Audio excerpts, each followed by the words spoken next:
All right. Good. Thank you, Karen. Good morning, Jack, Heath, J Dog on the boards. It is a Monday morning. We only have a few days left this week of January. Hard to believe. Some beautiful, fresh fall and white stuff, snow out there if you don't fight it that much. Beautiful drive in because it's got the coating on all the branches and the trees, making everything just look so pristine. But some of the branches did come down, so we had some power situations in places like Bow, and you heard Mike Pomp earlier this morning in the Morning Information Center talk about some of the roadways. Overall, though, the roads aren't that bad. So depending on where you are, western part of the state gets the prize for more. Some places only 3 inches or so, or 4 inches of snow. Lakes region maybe a little bit more, depending where you are. Seacoast was mostly rain until the late night when things get cold enough to put a dusting on the vehicles, if you will. But we're going to see some sunshine today and sunshine tomorrow. Get some vitamin D going. Got a pack show for you. Paul Steinhauser is going to check in. Nikki Haley talking about her home state of South Carolina. Could it be her last stand? She's already downplaying expectations. We will see. We're going to have more this morning on that drone strike in Jordan, killing 3 and injuring more than 30 U.S. servicemen. There's definitely a problem, and we know where it is. We have since the attack on Israel with Hamas. We know about Hezbollah in the north of Israel. We know about the Red Sea, and now we know about Jordan and Syria. And it's no big surprise. All eyes should be on Tehran and what we'll do. It's all these splinter groups, but we know where the problem is. And I'll come back at some commentary. Serving news on the United Nations, that derivative of the UN in Gaza working allegedly to support Palestinians taking part in the Israeli attack. According to Israel, they say they have proof on about a dozen or so UN workers. Not a big surprise there for yours truly. The UN forces around the world have always been a little suspect, if you ask me. We'll come back on that one as well and some commentary. And of course, the border continues to be a big problem. And now it's a political chess game. We'll talk about that. And J Dog, before we get going with Steiny, we now know it's Chiefs Niners. They are Vegas bound. I guess the only surprise for me, J Dog, was how the Chiefs defense seemed to figure out and shut down the Ravens. And a great first half for the Lions. They ran out of time. A good one in San Francisco or against San Francisco. What do you think, J Dog?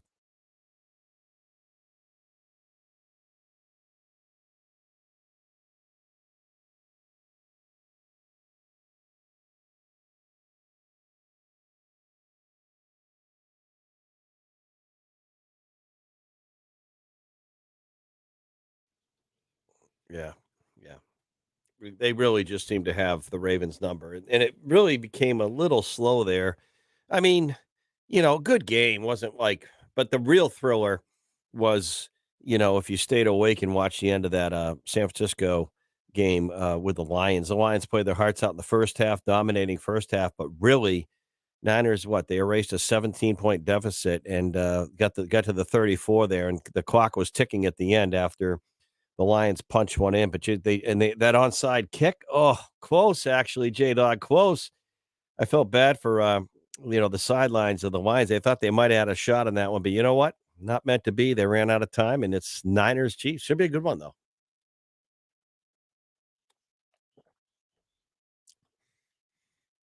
Oh, I know you love them.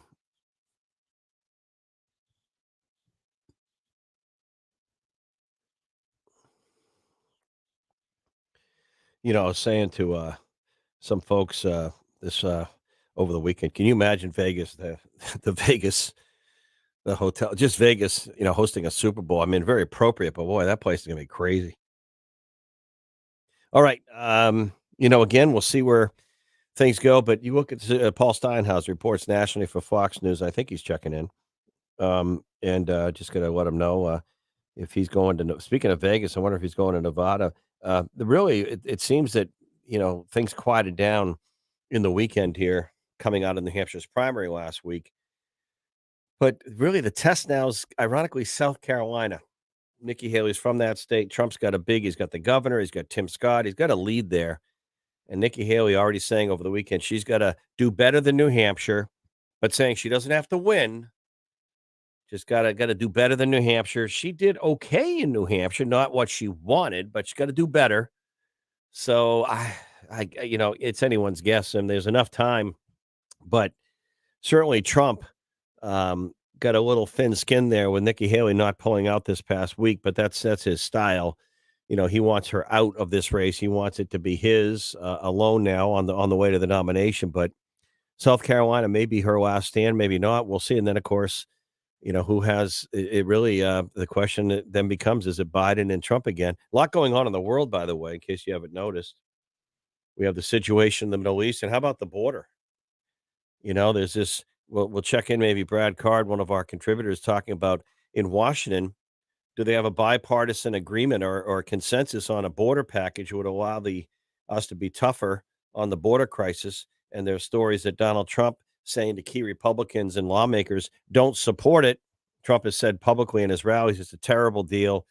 Trump doesn't want Biden to get the credit for tightening up the border. Certainly, it's been a crisis under the Biden administration. I agree. But the problem is, in all due respect to Donald Trump, how many more people have to die between now and November? Last year alone in America, and we had this on my town hall on mental health and addiction, 112,000 people died from a drug overdose. Number one cause of death of young people under 40 is a drug overdose, and a lot of it is fentanyl coming across the southern border. So we'll see where it goes. Paul Steinhauser reports nationally for Fox News. Good morning, New Hampshire, the Pulse of an Age, powered by 6 Hour. Take it away, Paul.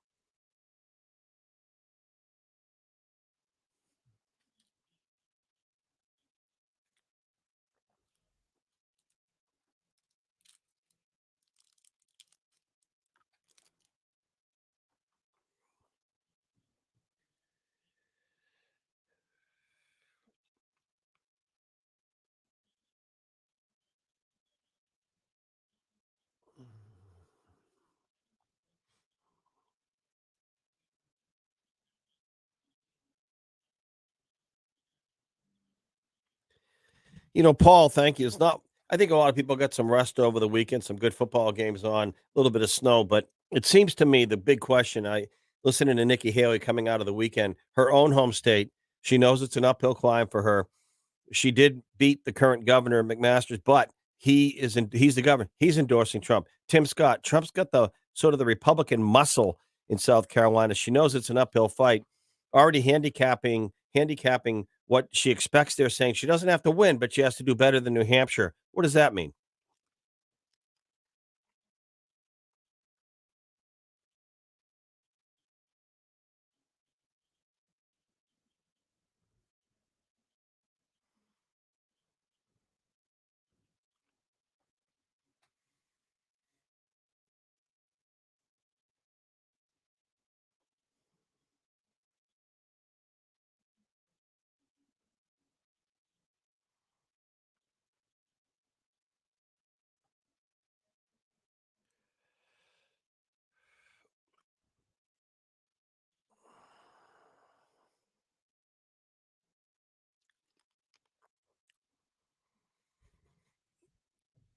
But but But you and I have seen, in a Republican primary, it's tough to beat Trump this time around, and I still wonder, because I don't blame her if she stays in, because there is some merit to the thought. You read these stories that her big donors are telling her, "Hey, just stay in there. Stay in second place. Stay in there. Rack up some delegates. You never know. You never know, because if something happened, you never know. There's only 1 or 2 people ahead of her to be president." The problem is, I don't know if she wants to lose South Carolina by double digits. That's her home state. If Does she want that to be the period on her presidential run, if you follow me? I don't know. I just don't know.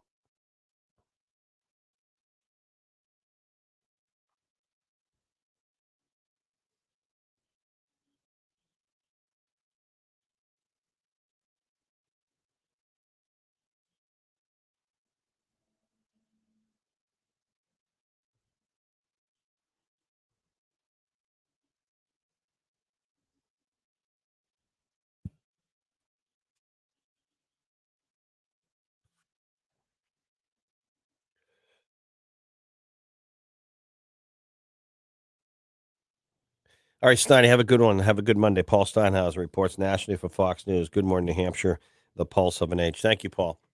Reminder, Tenny Mountain, the official ski area of Good Morning, New Hampshire, the pulse of an age. They got some cranking. They're fully open up in Plymouth. And also, we got a great segment in the 11 o'clock. Coming into our studios is a young gentleman, Wyatt Wyatt is he goes to Prospect Mountain High School in Alton. Wyatt Varney, what a great name, Wyatt Varney. He's starting something to help veterans. Veterans Count, part of Easter Seals. Fishing for Freedom. He's a talk about it. Tell us all about it at a young age, trying to make a positive difference. Fishing for Freedom. Wyatt's going to be in our studios a little bit later on. Hey Google. Hey Alexa, play the Pulse of an H. Good morning up into Portland, Maine. WTSN AM and FM. Good morning everywhere else. Also, thousands of you are streaming each week in the 9 to noon hours on anything from a desktop to iPhone, Android, Google, Alexa, and all around, really, all around the country as well. So, good morning, New Hampshire. The Pulse of an Age certainly growing beyond the footprint, as they say. Come back with Michael Graham, New Hampshire Journal, talking about some of what's going on in the Middle East. Back on the Pulse of an Age in a moment.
So, funny thing about Michael Graham is New Hampshire journalist from South Carolina originally.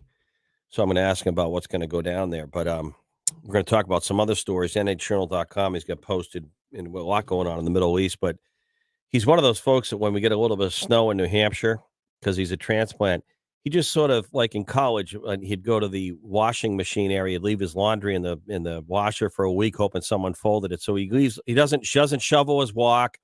He doesn't clean off the car. He doesn't plow his driveway. He just hopes that a neighbor's going to come by and feel sorry for him. So he sits inside and writes all this political news. Good morning, Michael.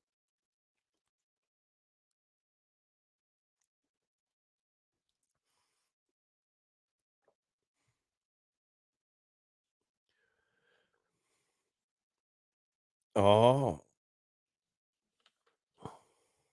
so he need.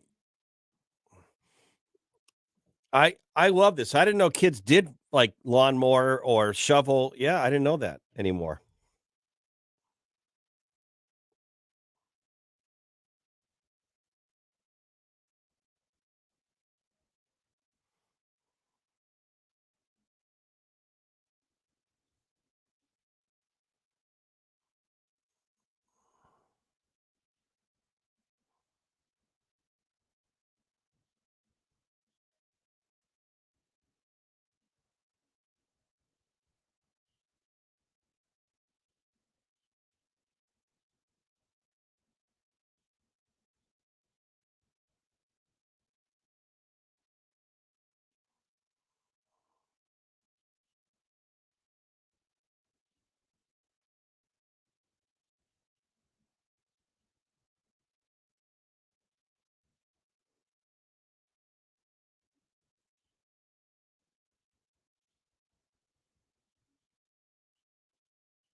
Well, again, it's interesting because a lot of these things do have tentacles and all that. What? Yeah, go ahead. Yeah,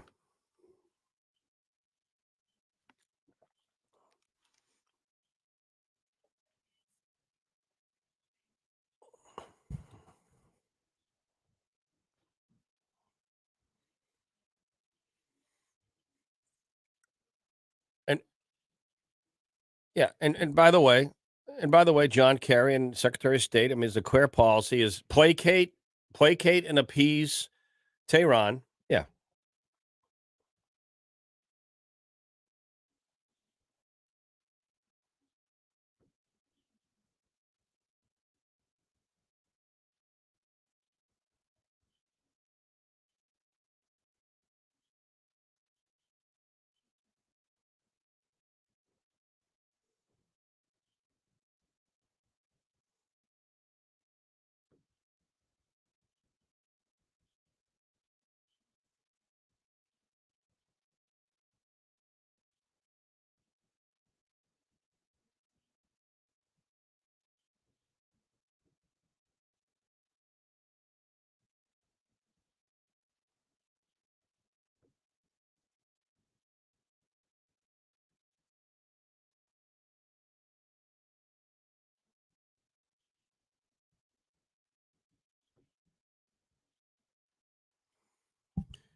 Well, so you know the state so well. It just seems to me it feels a little bit like well, talking about the makeup of the state. A little bit like going into New Hampshire. Trump's got a big lead, strong lead. In fact, he's got more because our establishment here, other than Governor Sununu, and Trump was never going to get his endorsement. It's really all with Trump. It looks like he's got Tim Scott as well, the governor, and Nikki Haley. This is her home state. but it's an uphill climb for her, and she acknowledged that over the weekend. So my question is, does she see it through? Is there enough donor pressure on her to come in second, just stay hang in there? She's already downplaying expectations. She doesn't have to win. She just has to gain momentum and do better than New Hampshire. Or does she not like what she is there a big, big wall for her in South Carolina, or can she do better than she did in New Hampshire?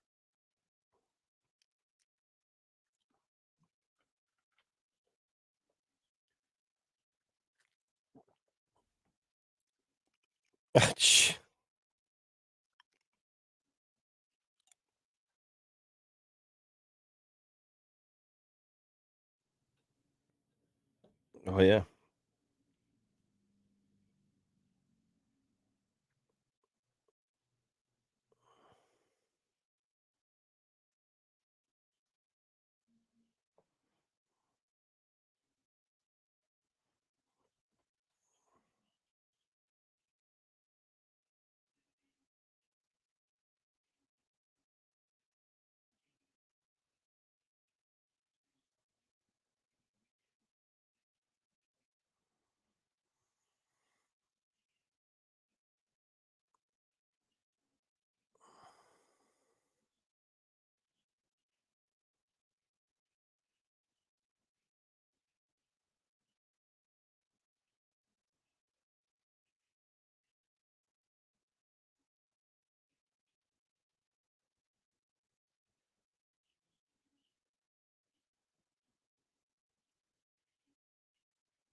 Interesting. All right, Michael.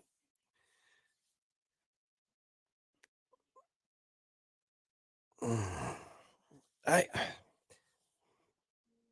Well, I think the concept, I think the concept on both sides, more importantly, and the powers to be behind both sides, although Trump has a different power base behind him. His support is his supporters. Biden it's his political party and the DNC in the White House. He's got the current White House. The conventional wisdom is it's Biden and Trump again. So it's hard to picture an equation, although I've questioned all along, and I asked Trump this in my interview with him last Tuesday, if it's going to end up being Joe Biden, because I just look at his stage and age in life. But I don't know. I don't know. That's a good question.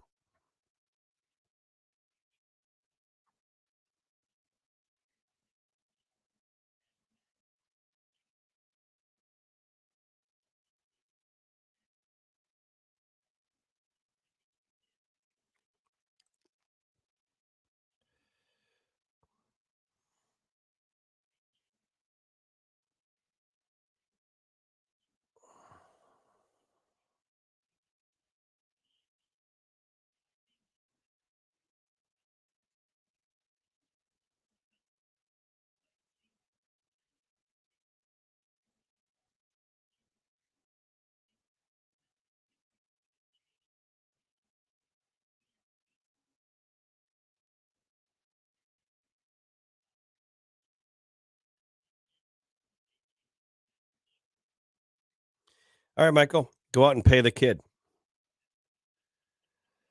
All right, we'll take a quick break. Hey, Google, hey, Alexa, play the Pulse of an Inch. A little bit later on, Fishing for Freedom, a young high school student from Prospect Mountain High School in Alton has come up with a great idea to help veterans. Back on the Pulse of an Inch in a moment.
All right, we are back. I want to pick up on some of the big news happening coming out of the weekend or currently. And offline, off the show. Welcome back. Good morning, New Hampshire. The Pulse of H on this Monday. Jack Heath, J Dog on the boards, and our network of news talk stations 603-228-2080. 603-228-2080 if you want to be part of the conversation. But I was talking with someone recently on the weekend about the Middle East, and full disclosure, full disclosure, I started studying the Middle East when I was a senior at University of Vermont in a classroom that was taught by retired Brigadier General of the Army, Douglas Kennard with a K. I believe he was outstanding, one of the best political science professors I had at UVM. Professor Nelson was great too, but General Kennard brought in first time I met folks from the Central Intelligence Agency and some of the intelligence communities to teach our. It was a senior honors seminar. They'd teach. It was like a 2.5 hour, 3 hour class, which was longer than your typical. And I remember doing a thesis paper on Libya. I just chose Libya because of the whole Gaddafi and the background stuff, and I was writing about Libya, and I they saw then, and this is back when I'm going to college, so this is a long time ago, folks. This is like early '80s, and they saw then that the future of the Middle East was not going to be one big superpower, but a lot of fragmented powers supported by a bad state. And Iran was always the culprit in the Middle East. And I've watched administrations stumble and bumble on how to handle the Middle East. And now what complicates it today, we have a very, very serious situation with the Hamas attack on Israel, and the subsequent loss of life and the airstrikes and going after Hamas in Gaza and all the innocent people, children, women, everyone, whether they be in hospitals or in buildings, Palestinians in Gaza. And then, of course, you have Hezbollah to the north, and sitting over there is Tehran. And what I try to explain to even some young people who are harboring a lot of anti-Semitic, anti-Israel sentiments, and they view Israel as the bad guy in the Middle East, is people in our country have no context of how small a little speck of Israel is um, surrounded by forces that want to obliterate them, including Hamas, including Hezbollah, including Syrian-backed and Iranian-backed folks in Syria, Red Sea, the whole region, and really, it's quite clear to me that the attack by Hamas on Israel on October 7th wasn't just a spontaneous attack based on the tunnel system and everything they had planned. This was a sanctioned, well planned, well executed, terrible, terrible, disastrous, pure evil attack on Israel, knowing that Israel was going to respond, knowing that Israel would fall Hamas right back into Gaza and do exactly what they did. And what they were hoping is it would spark a bigger war, a broader conflict. They were hoping that Hezbollah would do more damage from the north. The Red Sea stuff you saw in all the firing on ships, including Navy vessels. Now, this recent attack over the weekend in Jordan. You look at drones coming from Syria. It's all Tehran, folks. The whole thing. The attack on Israel never would have happened without Tehran. Hamas wouldn't exist. Iran backs all these groups financially. That's what gives a terrorist organization power, whether it's a cartel in Mexico, ISIS, the Taliban, Al Qaeda, is money, organization, and power. And then they plan evil. And so I think they were hoping for a much bigger, faster conflict because one of the number one covenants of Hamas is to obliterate Israel. Same with Tehran. They want to wipe Israel off the face of the earth. And Israel's surrounded by all these powers to be. They're the only democracy and ally we have in the entire Middle East, the United States. And we are their ally, and that they're standing because of us. And we got the Gerald R. Ford and the Carrier Strike Force into the Middle East very quickly.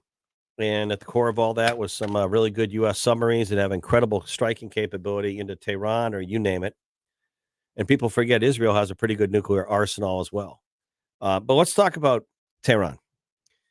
You know, when President Obama was president, it was hard to know what his foreign policy was because he never really articulated it. You may not have liked George W. Bush, but remember his axis of evil? He identified Tehran, North Korea, and but definitely Tehran. And there's no question our CIA and our folks know that Iran is behind 99% of the terrorists, the drone strikes, these splinter factions, including what happened this weekend with the killing of 3 American servicemen and wounding, what, 30? And the Biden administration, appropriately so, saying it's gonna strike. But let's go back, and Michael Graham was talking about this, and he had a good point. The Obama administration had a very different position when it came to Tehran. And I tell you right now, one of my least favorite public policy people, I mean this sincerely, not just because he's arrogant, and aloof and condescending, because I just always have viewed John Kerry as a very goofy, wealthy, condescending public figure, whatever you want to call him, whether it was his run for presidency or his time as Secretary of State.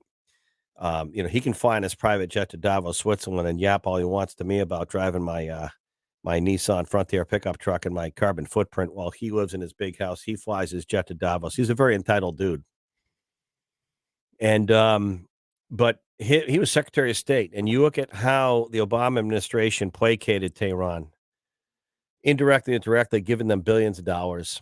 And the theory was, let's play nice with our adversaries, and they won't be upset, and they'll just do whatever they do in Tehran and in Iran. They won't attack the West. They won't attack enemies. Let's just it's like sucking up to the mob. We'll just sort of pay them, be nice to them, talk about treaties that were undone, allow them to do things.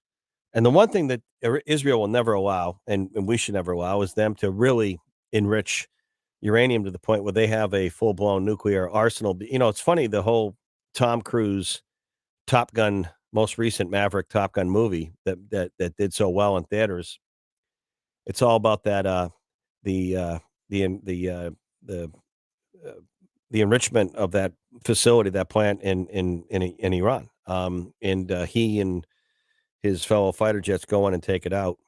And you don't want Iran to get enriched uranium or anything else because they will use it, and they can't. They are a terrorist organization. They are a terrorist nation. They're behind all this, folks. So it is true that and really, I'm just being candid. The Obama 2-term presidency coddled and basically emboldened Tehran, and they said, you know what, we can do anything we want over here. And it's funny, in a different way. North Korea has done the same thing over the years. Kim Jong-un, he just basically fires missiles into the Red Sea, threatens all these things, and then the West gives him money to feed his starving people. And he kind of has learned that all he has to do is act up, and they throw money at me. Now, foreign policy is not a perfect thing. I understand that.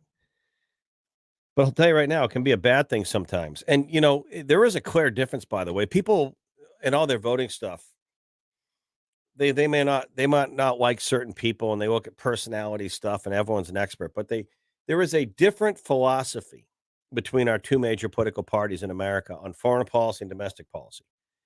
And a lot of these candidates can't even articulate to you, including the sitting president, the difference sometimes. And I've always felt that, a fiscal conservative, which should be a Republican, not a Democrat, doesn't not believe the federal government doesn't do a few things well, but doesn't always look to the federal government as a solution for everything. We don't want to grow the federal government so big that we rely on the federal government for absolutely everything. We already have a $34 trillion debt right now, $34 trillion. And states do a lot of things very well. And the other thing, of course, is private sector innovation, business. Look at New Hampshire and Maine. Look at the difference between politics in Maine and New Hampshire. Maine is more of a liberal Democrat blue state these days. New Hampshire is allegedly purple or independent, but our unemployment rate per capita is going down. Maine is going up. Policies that are anti-business are not supportive of small business to create jobs so people can start to earn more money, spend more money, buy more things, buy a home, afford a lifestyle, and become more successful themselves. There's nothing wrong with that model. It's what built this country. Now, there's a lot of college kids and professors who think that our system, it's not perfect. There's crony capitalism. There's a lot of bad things about our system. And sometimes corporations and big pharma and some other things can buy their way and control Washington. But the point is, I'll always take the private sector over the public sector any day of the week, whether it's to innovate, solve, create, build, invent, and expand. You always want to take private sector growth versus public. But there's a lot of young people today that actually have been sort of brainwashed that socialism is good. Heck, even communism is good. Yeah, go over and try living in China, North Korea. Go tell me how that works for you.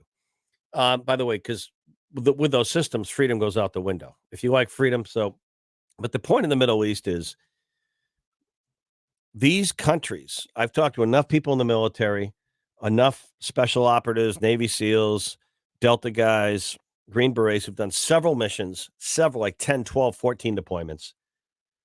And they'll tell you that the only thing bad guys understand is fear and respect. You can't put a soft velvet glove out for an enemy. The only thing they understand is fear and respect. Do they fear you? Do they respect you? If they fear and respect you, you got some ability of not only control but self-defense. If they don't fear and respect you, they'll walk all over you. They will kill you, they'll blow you up.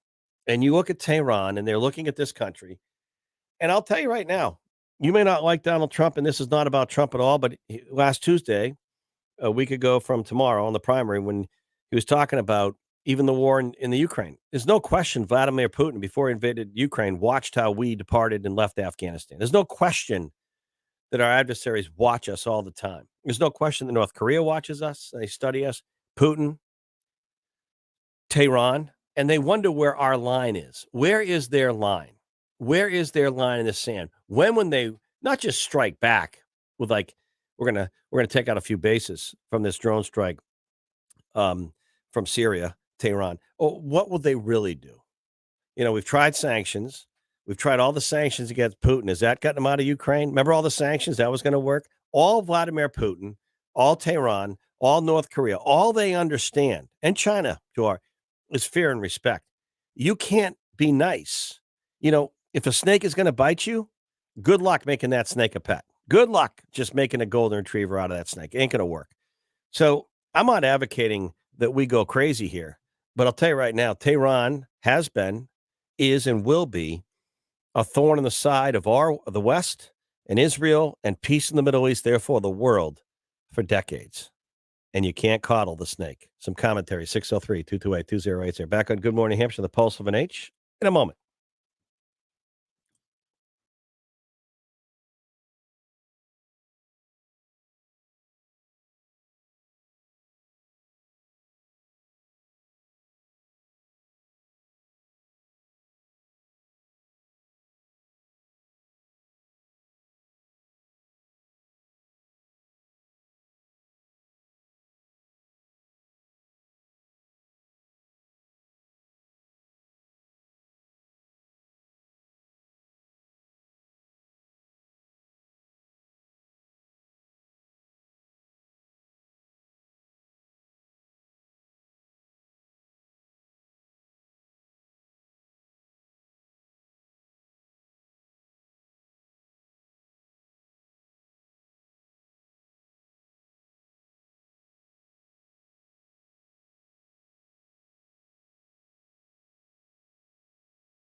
All right. Actually, some of that snow that fell was just it stuck to the trees so much. It was a beautiful white, pristine kind of morning as you drove in. It was just so blanketed.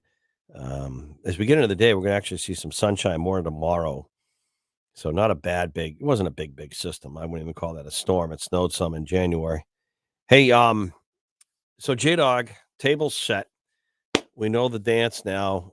Chiefs Niners, the big one in Vegas. We got the off week. And look at let's be honest, J Dog. If the outcomes were different from the two games yesterday, none of it would surprise you. In other words, if the Lions had pulled off a win that you had called them at the beginning of the season, the Super Bowl, they made it to the NFC Championship. Did you see, by the way, their home stadium was full of people just watching the game? You don't see that every day.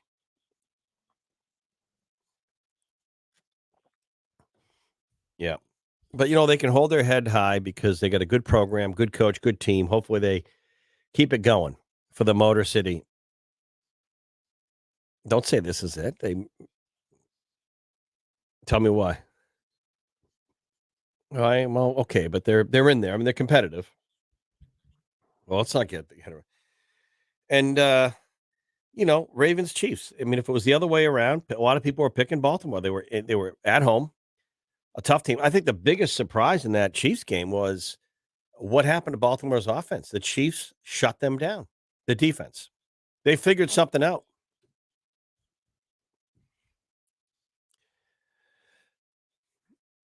They You think so? What about McCaffrey though? You can't roll him out. I mean, what a game. What about Kelsey? What a game he had. You're saying overall MVP. Okay. Okay. But they should have gotten a mic on the sidelines in the Ravens and Harbaugh to Tony Romo in the booth because he was saying the whole game what the Ravens needed to do. He goes, "They're a running team. Start running the ball," and they were forcing the passes that weren't there. No, but I mean a running back and get a 1-2 punch, get them tired. The other thing is that Flowers, number 4, they beat themselves. By the way, the Ravens in the locker room should look around. They were punkish, in my opinion. They were sloppy. They got unnecessary penalties. They beat themselves. You can't have a string of self-imposed penalties and mistakes. Just like the taunting call after his catch. That was 15 yards, J-Dog. In a championship game, you're gonna push a guy down and then spin the ball over his head like that, and the ref's right on top of you because you think you're so good, and you needed to punch that ball in, and when they tried, he fumbles. Yeah.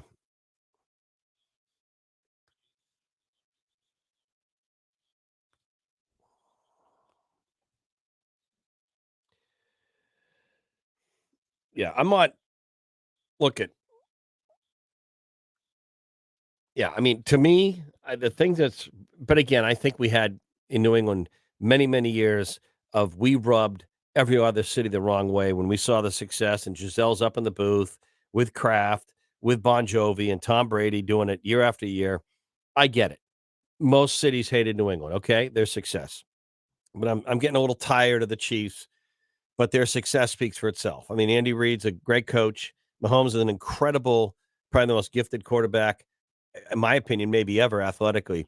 A little bit whiny every time there's a play. He's looking for a flag, and there were some good flags, justified flags on him yesterday. That the hit to the head, late hits, but this whole Kelsey thing. But I will tell you, Kelsey had a great game yesterday. I mean, what do you have? 11 or 12 catches. Yeah, I mean, they won because of him and the Mahomes and Kelsey. Every time he threw it, and that touchdown that was sort of down here, the first one, great coverage. It was I don't know, it wasn't Hamilton, but whoever's covering him. I got to tell you, I mean, that was no Hamilton was the other game. That was a great catch, great throw. He threw it where only Kelsey could catch it. You know, that's a great sign of a quarterback. I mean, Jackson threw some balls that like just should not have been thrown in the Baltimore game.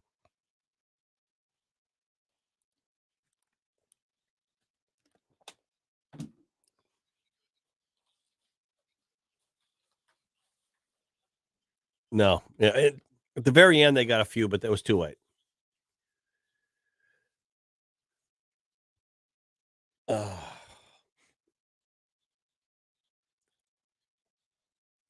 Oh my goodness. Yeah.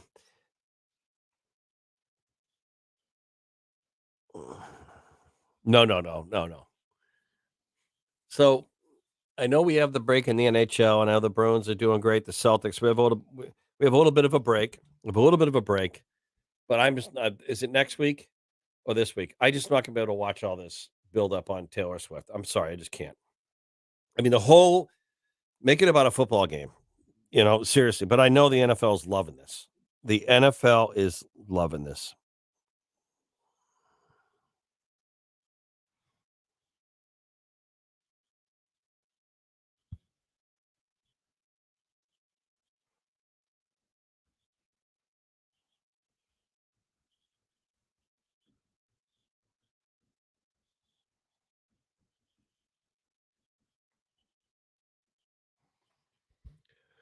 Oh, really?